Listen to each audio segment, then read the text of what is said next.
Welcome to Sacrilegious Discourse. I'm husband. And I'm wife. Together, we're reading the Bible for the very first time. We grew up without religion and wanted to know what all the fuss was about. Well, what have we learned so far? That God is a dick, and apparently some people believe in talking donkeys? We're not trying to pass ourselves off as experts. Nope, we're just reading the Bible for the first time and giving our first take reaction. If you'd like to join us in this venture, you might consider starting at episode 1. Otherwise, jump in wherever you like. All right, let's go read the Bible. Yeah, let's get to it.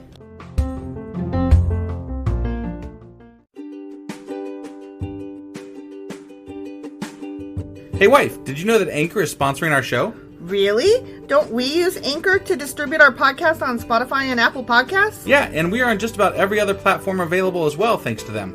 Why do we use Anchor as our podcasting service? Well, they make editing and distributing our show a breeze. What if one of our listeners wants to start their own podcast? Then they should head over to anchor.fm or download the app to get started. Awesome! You guys should go do that right now!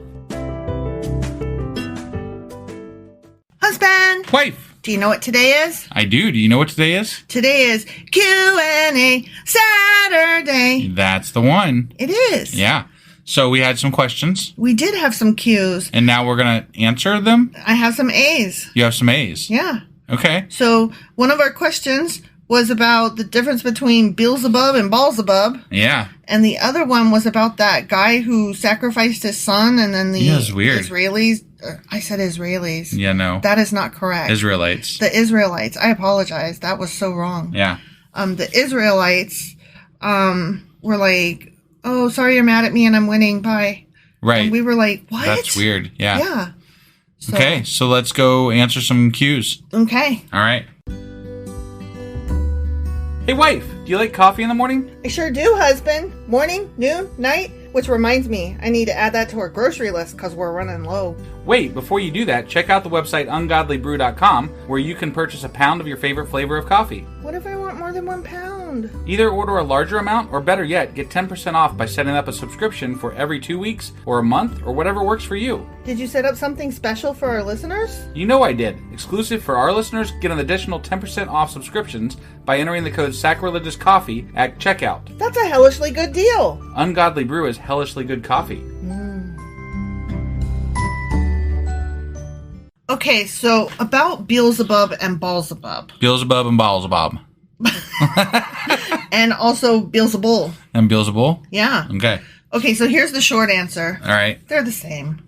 Got it. Okay. Yeah. You want a little bit more details on that, I though? suppose. Sure, let's do it. Okay, so Beelzebub and Baalzebub are the same, and they are associated with the Canaanite god Baal. Okay. Yep. And then Beelzebul is another one that we see somewhere. At some point. Down the road. And that is derived from a Philistine god. Oh, interesting. Okay? And Beelzebul is also the same name as Satan. Okay. Got it. Beelzebul is? Yeah. I thought, because I've heard Beelzebub associated with Satan before they too. They are kind of all, it just depends on which part you're reading, what thing you're reading. Got it. Okay. So in Christian times, Lucifer came to be regarded as the name of Satan before his fall. Okay. So Lucifer was the angel. Got it. And then he fell and then he became Satan. Okay. Okay. All right. Satan is the prince of devils. Beelzebub is the lord of flies and the lord of dung. The Lord of Flies, huh? Mm-hmm. That's interesting. You never heard that? No. Oh. I knew And that dung, one of them huh? was the lord of flies. You are dumb. No, I said dung. I said dung. Then you said I'm dumb. No, I did not. Well, you are, though. Oh, okay. But yes, dung like doo-doo. Got it. Okay? Yeah. And then Lucifer, of course, is the fallen angel of light, or the light bearer, or the morning star, or the herald of the dawn. Got it. Okay? So it sounds like even when it comes to who the fuck Lucifer, Satan, yada, yada, yada is, there's a lot of confusion even there. There is. And sometimes it's all one entity. Sometimes it's various things that fall under like one, like Satan is the big one and all of the other ones fall under him. Sometimes they're all various demons and devils. Right. So it just... But it seems like in like, just common vernacular today, most of the it was bad in the Bible is also considered the devil. Right. Like, when we're just talking Beelzebub and Lucifer and, whatever, like they all kind of refer back to that same entity. So. Yes, but I have a thing to push back on that a little bit. Okay. Like you said that with regard to the Bible, that it's like the devil or the evil thing in the Bible. Sure. In the Old Testament, Satan is viewed as the prosecutor of Yahweh's court. Interesting. Like, particularly, the example given was the book of Job. Okay. He's not regarded as an adversary of God, but a tool of God, and as the prosecutor. Like, so that arm. He only became the devil because people misread him? Yes. Yes. Okay. And then also the New Testament and Christianity onward, they had to have a bad guy. You know what I mean? Right. Like, it's not our fault when we're evil. It's the devil's fault. The devil's fault. Right. And of course, there's the question of, but the devil is something that God made. Right. There's that argument back and forth. And that's where you get a lot of like current television that has a sympathetic view of the devil, or that, like the show Lucifer. Right. Shows just this humanizing and, like I said, sympathetic take on it to try to make the story a little bit more palatable. Right. I mean, the devil did go down to Georgia. He did. Right? He did it, but he lost that contest what I heard. He did, yeah. So, Satan's task in that whole, not an adversary, but just a prosecutor. Yeah. His task is to roam the earth, seeking out acts or persons to be reported adversely to the king. Okay. So he's a tattletale, essentially. Yes. Okay. And his function, thus, is the opposite of that of the eyes of the Lord. So, like the angels and stuff. Yeah. Which roam the earth, strengthening all that is good. Got it. Okay. Except for that one time when they blocked Balaam's passage and then almost killed him. That was Balaam. Balaam, yeah, sorry. Yeah. He wasn't strengthening anything there. He was just ready to kill him. Yeah. So. Yeah. Again, it just depends on what part of the Bible you're reading. Right. And also, God sent the people of the angels to destroy, what were the two cities? Sodom and Gomorrah. Yeah. So they did not strengthen anything there other than, God's a dick. Well, yeah. So. One might say that they were supporting God by getting rid of evil. Sure. But I think that's a stretch. That is definitely a stretch.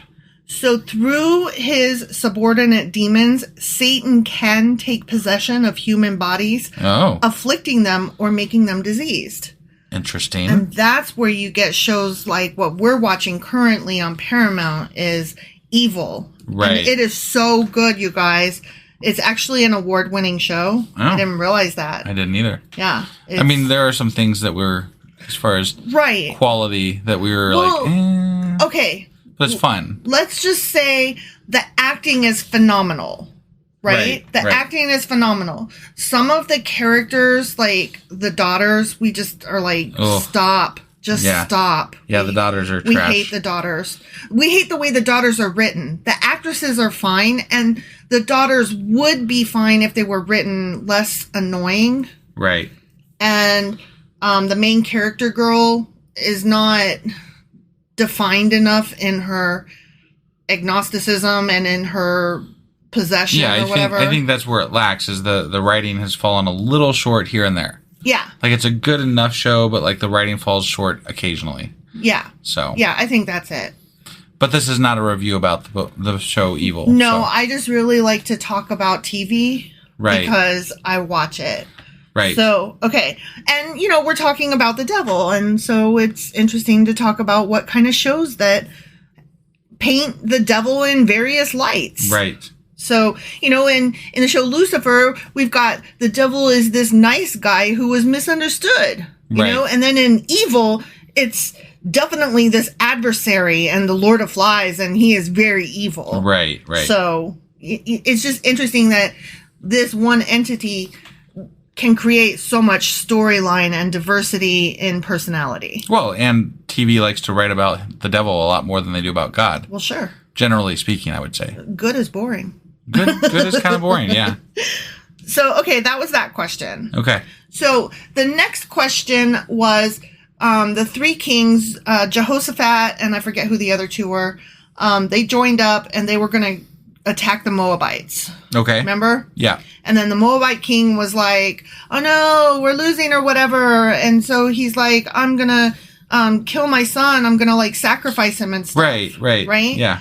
And so we were like, wow, what? That escalated quickly. Jesus Christ. Right. So that act showed how desperate the king of Moab was following his defeat on the field. Okay. Yeah. And he did this to honor his pagan gods. Okay. And to show his own people his determination to prevent defeat. Okay. Okay. Yeah. So it was a show of strength that he did this, not desperation. Sure. Okay? I get that. And hold on, I'm not done. Okay. Okay. So when the Israelites saw this, particularly Jehoshaphat, they were like, Jesus Christ, this guy's not going to quit. Like, he just sacrificed his own fucking son to pagan gods. Right. And so they realized at that point that they could keep fighting and they could knock down a lot, but they were never going to be able to match that amount of will.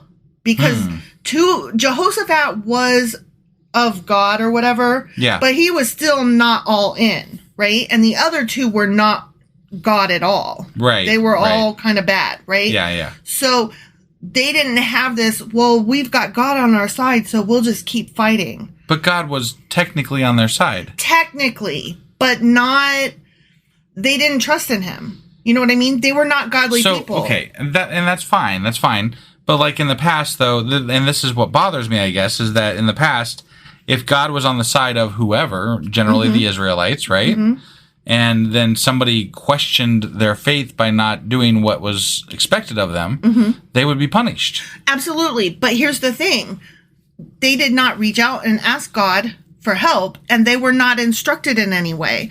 So they weren't disobeying because they hadn't asked for help. Okay. They were just stumbling around in the dark doing their thing. Got it. So, like, essentially, God's not very much in control right now.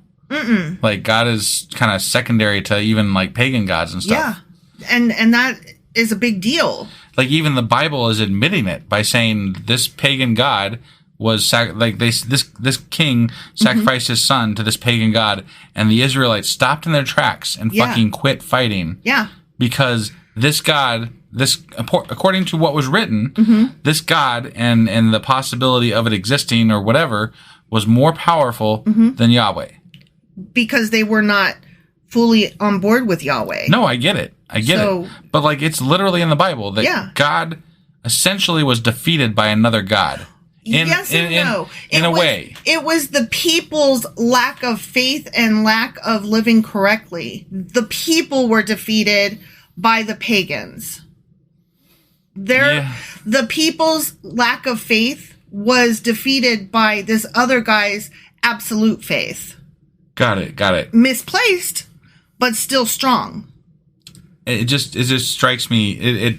It doesn't help boost the argument for God, though. No, absolutely in any not. way whatsoever. Absolutely not. Because it's just it stinks of weakness to me. It does. It really does. Uninvolvement is weakness to me. Right. Now, I mean, there's no way that there's nothing that we have read thus far that brings me anywhere near believing in God. Right. Like, in fact, most of this has just been trash shit that I'm like, I wouldn't even believe in you if you did exist, because fuck you. Right. You know? Right. But like, when I read stuff like this, I'm like, why do we never hear about any of this kind of stuff? Like, why is this never discussed? Why don't we talk about these weak points where God was weak? You know, like, this would be, at the very least, if priests and pastors brought this up and talked about it, it could allow for failure. It could allow for not perfect, right? Well, the way that they would spin it, though, would not be what you're saying. It wasn't God being weak. It was man being weak. Right, but the way I view, the way God is portrayed in churches is essentially the way that swimsuit models are towards, young women who are worried about their image. Okay. Like, sorry, this is a long walk, I guess, but like. No, I'm here to follow. Yeah, no, I got you. So they portray God in such a way that, for people that don't read the Bible, the way God is portrayed and Jesus is portrayed is that your love has to be perfect and all encompassing, and you have to accept, and it's got to be perfect. You got to be all in, right? But that's not really the case if you actually read the entire Bible. The entire Bible says, well, you can be perfect. Solomon, for example, he was perfect up until that last fucking chapter in the book, right? When suddenly he had 1,000 wives or whatever. Yeah. And God loved this dude. He was all about Solomon, right? And then all of a sudden he's bad. But there's also been people that fuck up and they're like, but I'm going to, that have been working for the wrong side. And they're like, I, bow to your, because I saw his power, and then God accepts them. Right. But then he also curses entire generations. There's just no consistency. There's no consistency that we can see, yeah. Right. And it's crazy to me. It makes it very difficult to try to have any sympathy for this character, much less for those who choose to follow him. Right. And all I'm saying is that the way that God is portrayed to, churches and to the people that follow churches is that it's a perfect God. It's a God that deserves all of your love and all your respect and all your, all the things and all the money. Right. Definitely all the money. But if they taught the flaws as well, and I'm not even saying you have to be anti-God, but if you taught the flaws that are inherent in the Bible as well, you could maybe allow for people not to have this crazy view about what they have to do in life in order to win God's love. Right. It's just I don't know. It's too much. It's too much to live up to, and it's just not, you don't even have, the Bible allows for other things to be said that you could say, well, yes, even God's fucked up. Right. Right. And even God, even people that were there when he was around didn't fully believe. Right. I understand, you can be understanding to someone who doesn't fully understand and doesn't believe, because you can say, well, I understand because I've read the Bible and this is where this happens. And, I'm not trying to say, I'm just saying, I think that it's just not, there's no room for error in Christianity. You have to, it's all love for God. Well, and that is something that I can say on a personal basis with my parents.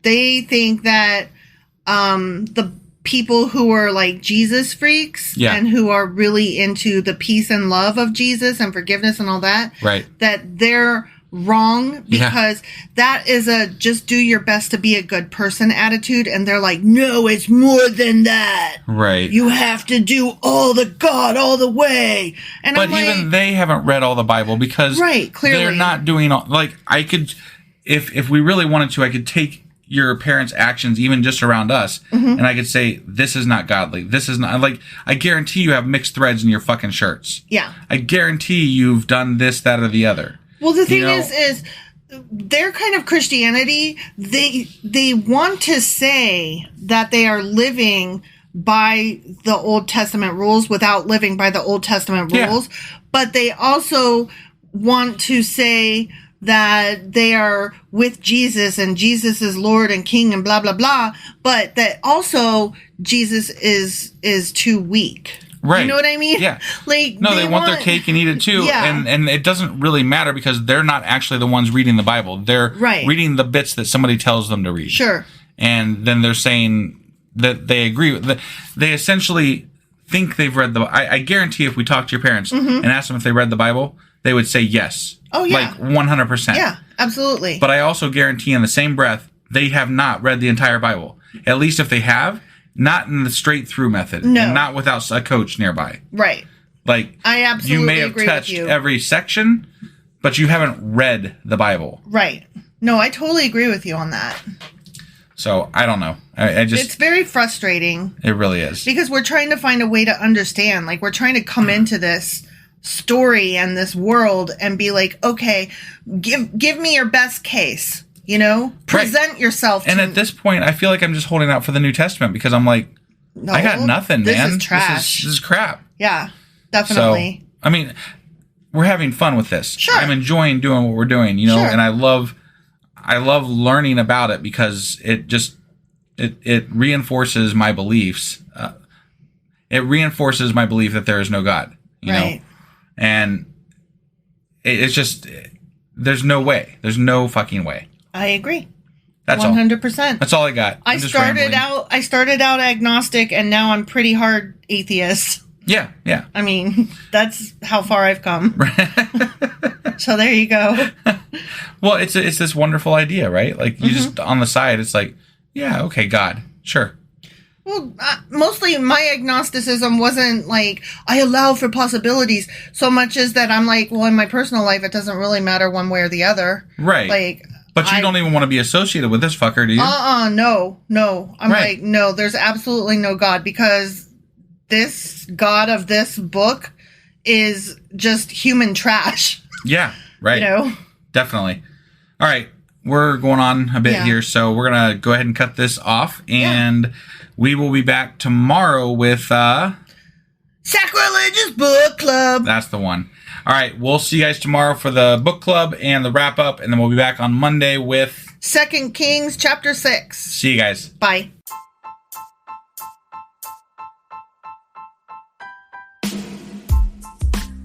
Hey, wife, I guess that's the end? But husband, that's just sad. It doesn't have to be. We are on lots of social media platforms like Twitter. Our handle there is sacrilegious_D. For D's nuts. Oh my God. Stop doing that. Anyway, we're also on Facebook, Instagram, and Pinterest. There's a link to all of our social media sites at our website. Ooh, we have a website? Yeah, it's sacrilegiousdiscourse.com, where you can also find a link to our merch shop. We have a merch shop? Yep, we have podcast-themed clothing, mugs, notebooks, and more, as well as an atheist and science-themed products. Wow, our fans should really go check that out right now. Definitely. They can get in touch with us by sending an email to sacrilegiousdiscourse@gmail.com. But before they do that, we could really use some help. Oh yeah? With what? Well, it's not free running the podcast, and we need some financial support in order to get better equipment, which will free up time so we can concentrate on our podcast and our fans. Okay, so what should they do? Head over to patreon.com/sacrilegiousdiscourse and sign up as a contributor on our podcast. Supporters there receive additional bi-weekly episodes that we record just for our Patreon members for as little as $2 a month. Also, we'd really appreciate it if you would like and subscribe on whatever platform you're using. And Apple Podcast reviews help us out tremendously.